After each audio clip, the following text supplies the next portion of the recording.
Bonjour à tous, j'étais sur le plateau de CNews. Vous allez voir le débat, vous me direz ce que vous en pensez évidemment dans les commentaires.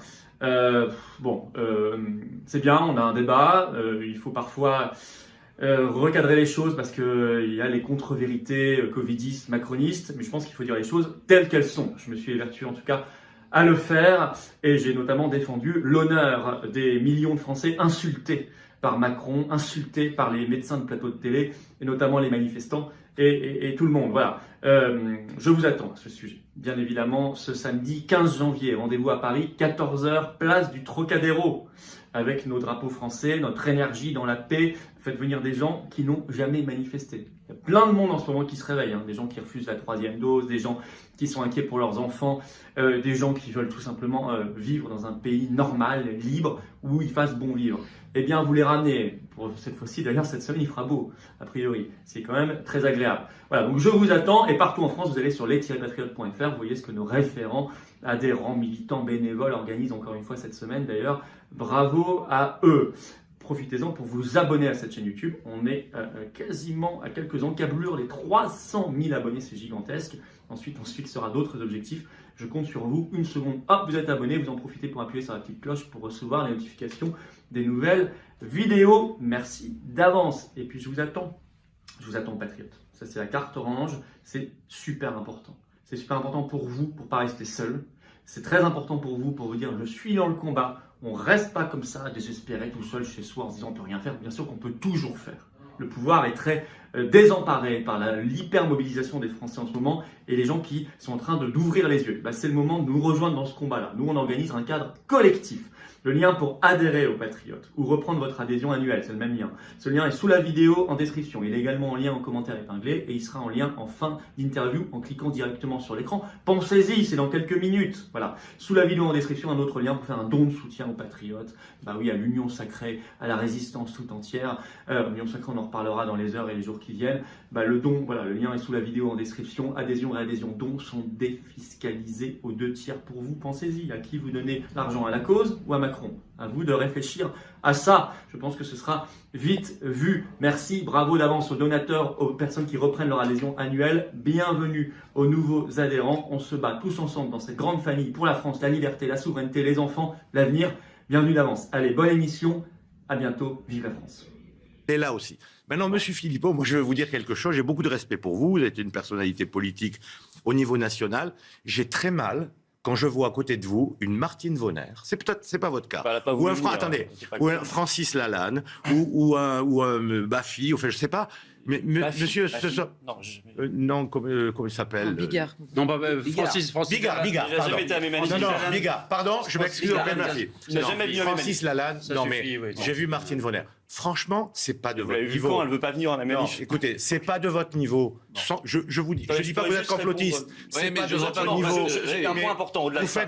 Non, ça fait effectivement beaucoup de mal. Vous avez une aura au niveau national et je pense que vous ne l'utilisez pas à bon escient. Et ça, je le regrette, monsieur. Mais voilà. Alors, je ne vais pas du tout polémiquer. Je voudrais juste, sur ce point-là, et puis le plus important après, venez vraiment aux manifestations. Martine Vonner ne veut pas venir à mes manifestations. Donc vous ne l'avez pas vu à côté de moi. C'est Le une 17 députée, juillet. Martine Vonner. J'ai invité, effectivement. Non inscrite. Elle est députée, mais elle ne voulait pas venir. Elle a dit des choses.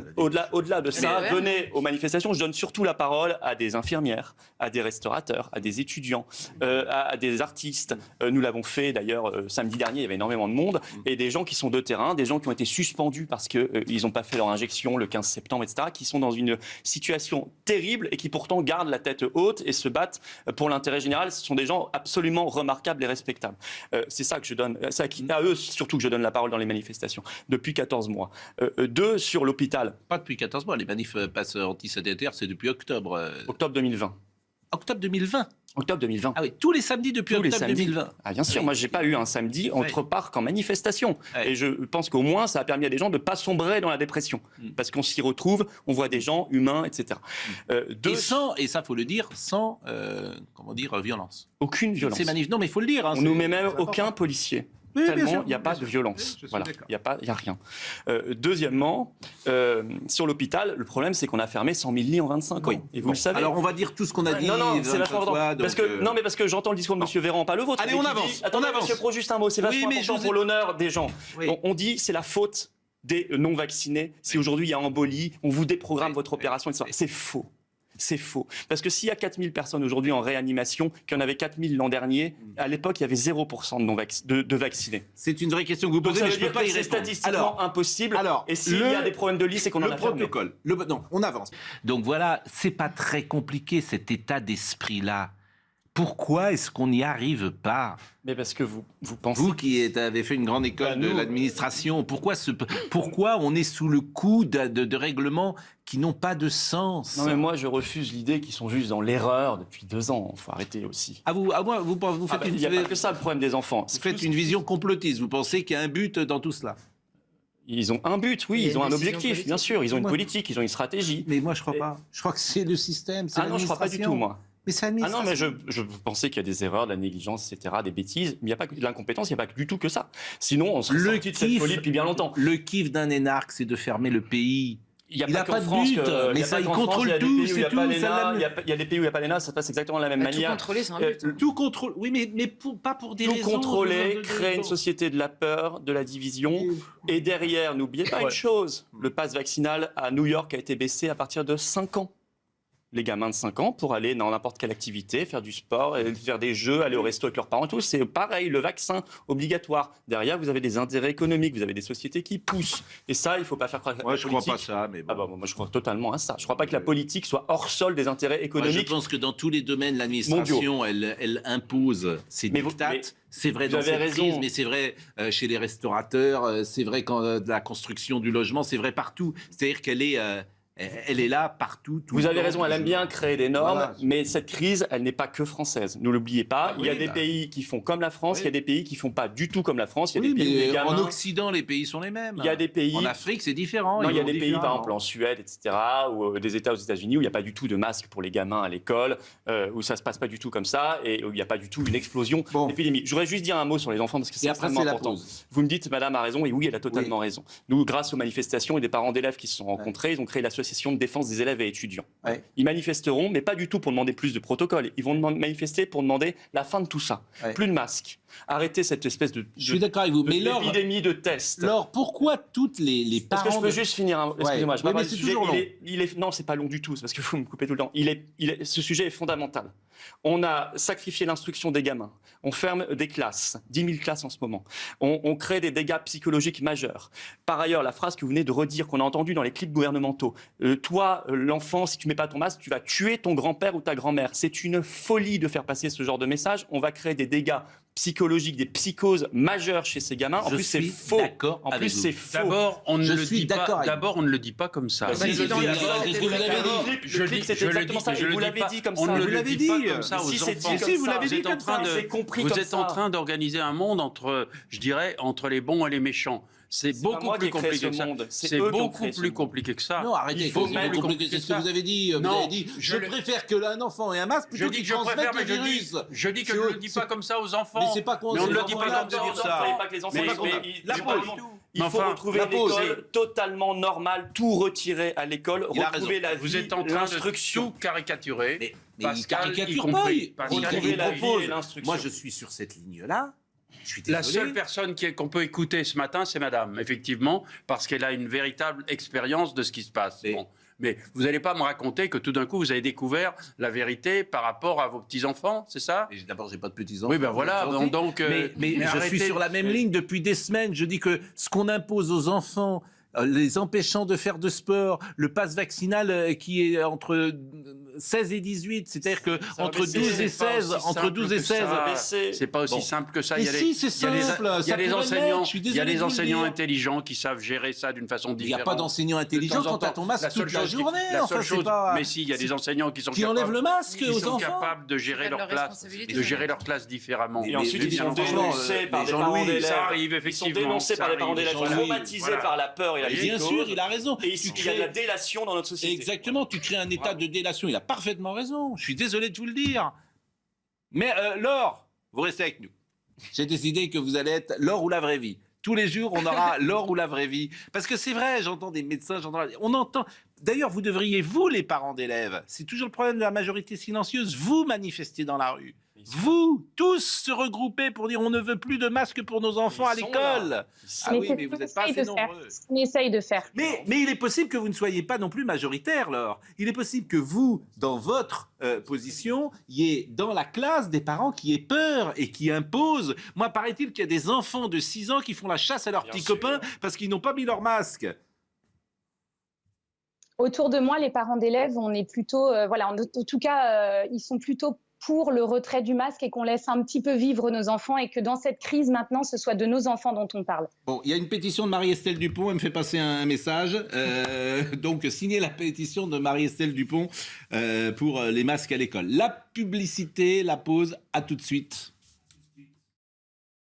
Laure ou la vraie vie, je la remercie vraiment, cette maman de 4 enfants, d'être avec nous ce matin parce qu'elle témoigne d'une réalité. Elle nous dira tout à l'heure comment ça se passe pour les tests et les autotests. Mais il y a également sur Instagram, hier, j'ai repéré une publication d'une jeune femme qui s'appelle Lara, qui a fait une lettre ouverte. Je suis préparatrice en pharmacie et aujourd'hui, rien ne va plus. Les protocoles sanitaires changent en permanence. Les patients sont perdus et nous aussi. Les patients sont fatigués, anxieux, en colère, énervés. Et moi aussi.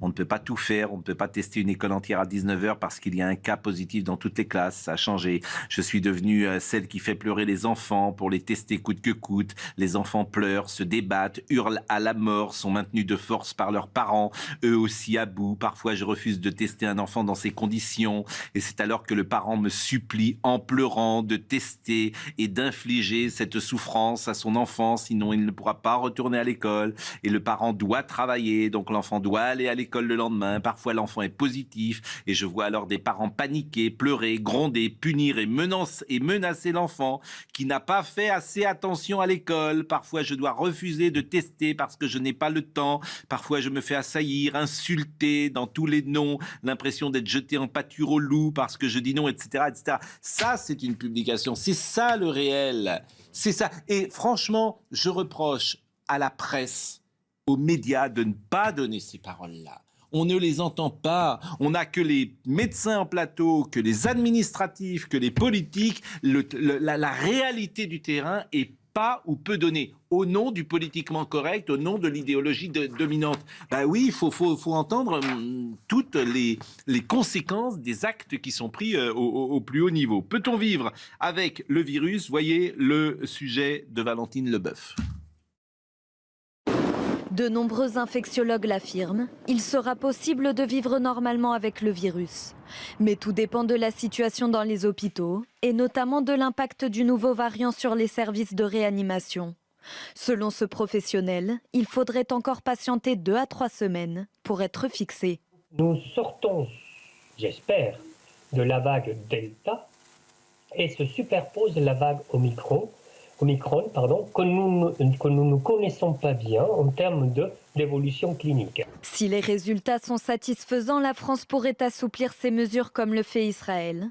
L'État hébreu a totalement changé de stratégie. Il a rouvert ses frontières et autorisé les rassemblements de masse. Israël a décidé de plus se baser, par exemple, sur la situation de nos hôpitaux et moins sur le nombre de cas quotidiens. Aujourd'hui, on bat des records en Israël comme dans d'autres pays en ce qui concerne les cas quotidiens. Mais pour l'instant, les hôpitaux ne sont pas saturés. La stratégie israélienne repose également sur la vaccination. La 4e dose est accessible aux plus fragiles et au personnel de santé. Mais il faudra encore du temps pour connaître l'efficacité de ces mesures de relâchement. Dans 15 jours, 3 semaines, on saura. Il faudra tout changer. Non, ce qui est très important aujourd'hui à savoir, c'est qu'on a 2 virus actuellement en cours, et ça c'est bien prouvé. On a ce Delta qui commence effectivement à diminuer, mais c'est encore 15 à 20% des cas, donc c'est quand même relativement important. Et c'est une majorité des personnes qui rentrent à l'hôpital ou en réanimation, c'est du Delta. Et puis vous avez l'Omicron qui tasse. Ce qu'on sait sur l'Omicron, c'est qu'il ne passe pas au niveau pulmonaire. Oui, ça, on est d'accord. Non, mais c'est important à dire. Mais dans 3 semaines, là, par exemple, Israël qui change sa stratégie. Vous pouvez, non, mais parce que, si vous voulez, vous pouvez pas complètement. C'est l'hospitalisation qui compte. De dire 300 000, 400 000, c'est les pics d'hospitalisation. On a encore 10 jours, on est relativement optimiste, mais ça n'empêche pas la circulation du virus ailleurs dans le monde. Hein. Il y a un climat. C'est le problème d'une pandémie. Hein. Il y a un climat effectivement de grande agressivité. On a vu ce député qui a été agressé. Hein. On a vu l'image hier d'un député à Saint-Pierre-et-Miquelon. Jean Castex a réagi d'ailleurs hier.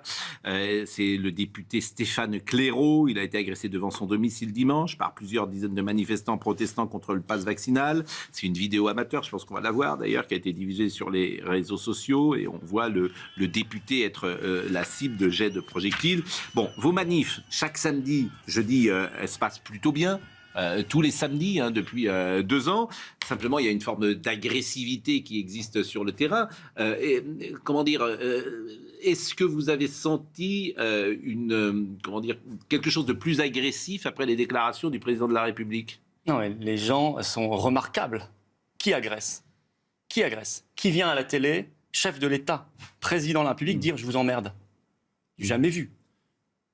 Il y a beaucoup de gens qui pensent ça. Non, mais il y a beaucoup de gens qui pensent ça. C'est-à-dire qu'il y a beaucoup de gens, beaucoup de soignants. Mais il y a beaucoup de soignants qui disent voilà, les non-vaccinés. D'accord, mais le président de la République, il n'est pas Madame Michu. Il doit élever un peu le débat et il a une responsabilité d'unité nationale. Qui vient leur dire vous êtes des non-citoyens. Vous n'êtes plus. Moi d'ailleurs, je me mets dans l'eau. Hein. Je ne suis plus un citoyen aux yeux de M. Macron. Vous êtes irresponsable. Oui, ceci dit, alors qu'ils sont parfaitement dans la loi par ailleurs. Aucune illégalité. Mais vous êtes irresponsable. Oui, très bien. Donc, mais si je suis non-citoyen aux yeux de Macron, à la limite, c'est presque une médaille, une vraie légion d'honneur, puisque ce type-là, qui est complètement... Dites pas ce type-là non plus. Ah bah si, puisqu'il nous emmerde. Alors maintenant, moi, je dis que ce type... de dire du président de la République ce type-là. Écoutez, est-ce qu'il parle bien de son peuple? Non. Il en parle comme jamais un chef d'État n'a parlé de son peuple. Écoutez, Charles de Gaulle disait les Français sont des veaux. Excusez-moi, d'abord. En interview dans le Parisien. Comparez pas, si vous voulez. Mélangez pas les serviettes et les torchons, quoi. Non, si vous voulez.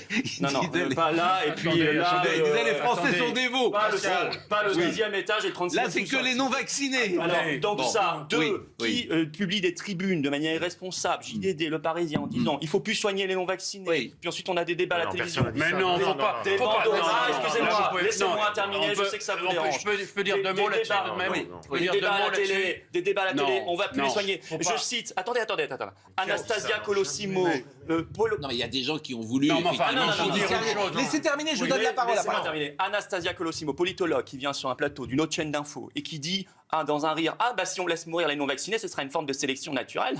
Puis tous les journalistes qui se marrent sur le plateau. Puis après on dit on rigole, bien sûr. Non, mais ça va pas, non? Non, mais vous trouvez que c'est pas convenable. Alors bien sûr, on jette pas des algues sur un député, mais le député n'a pas non plus à faire des doigts d'honneur. Vous voyez, donc il faut arrêter la provocation des deux côtés. Retourner la situation de cette façon, pour moi, est inacceptable. Les débats, les propos violents, en excluant éventuellement le mot à part du président de la République, ils ne viennent pas des gens qui acceptent de se faire vacciner et qui acceptent la situation proposée par le gouvernement. Elles viennent des gens qui sont autour de vous. S'il y a eu une agression qui est passée, par exemple, sur tous les réseaux télé, elle venait d'une de vos manifestations où un journaliste a été menacé de mort, monsieur. A été menacé de mort. Vous étiez là? Moi, je suis bien payé pour le savoir parce que, pareillement, à la sortie de ce studio, un jour, j'ai été agressé par des gens qui me reprochaient effectivement d'être un peu dans le rôle du défenseur. Vous avez été insulté. Plus qu'insulté. Mais ça m'arrive aussi, monsieur. Monsieur, je vais vous dire une chose. Attendez, je vais vous dire une chose. Attendez, je vais laisser terminer. Mais je veux répondre après, c'est très important. Quand je découvre des choses comme ça que je lis dans des grands journaux, un professeur de philosophie qui dit « Les députés qui voteront le pass vaccinal sont à mes yeux les dignes héritiers de ceux qui votèrent le statut des Juifs ». Qui dit ça? C'est votre camp ou c'est le camp adverse? Bon, c'est inacceptable, c'est honteux. La loi la plus discriminatoire... Alors on n'a pas le droit de dire ça, mais moi hier, on m'a dit que je faisais partie du pacte... C'est honteux. Attendez. Hier, moi, une ministre, la ministre Montchalin, qui s'est fait virer d'un avion à Noël par un commandant de bord parce qu'elle ne respectait pas les règles. Elle voulait une dérogation, madame la ministre, madame la duchesse. Bon, elle a été virée de l'avion menu militari par le commandant de bord, c'est très bien. N'empêche que la plupart du temps, ça passe, on n'entend pas parler. Hier, j'ai je ne sais quel Claude Maluret. Voilà, ou Maluret, un sénateur macroniste qui dit Philippot, il fait partie du pacte germano-soviétique, référence à la Seconde Guerre mondiale.